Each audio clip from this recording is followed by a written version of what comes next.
Moja kwa moja katika upande wa fahamu zaidi, kwanza nikuulize, vipi, upo single? Umeoa au umeolewa? Kwa sababu hii leo inawahusu watu ambao wameoa, wameolewa na waliokuwepo single. Utafiti unaonyesha kwamba watu waliopo kwenye ndoa huishi maisha marefu zaidi tofauti na watu walio single. Ndio maana nikauliza, ndugu yangu, upo kwenye ndoa?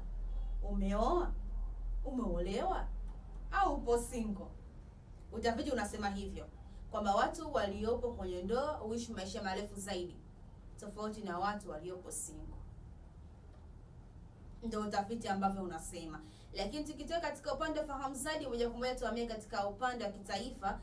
Leo ni tarehe 9 mwezi wa 3 mwaka huu 2026, lakini kwa siku ya jana ilikuwa ni tarehe 8 mwezi wa 3 mwaka 2026, na tunafahamu kila ifikapo tarehe 8 mwezi wa 3 ni siku ya maadhimisho ya wanawake duniani. Kwa upande wa Tanzania tumeweza kuona katika mikoa mbalimbali kwa hapa nchini Tanzania wameweza kuadhimisha siku hiyo kwa namna tofauti tofauti. Hata pia na kwa upande wa Dar es Salaam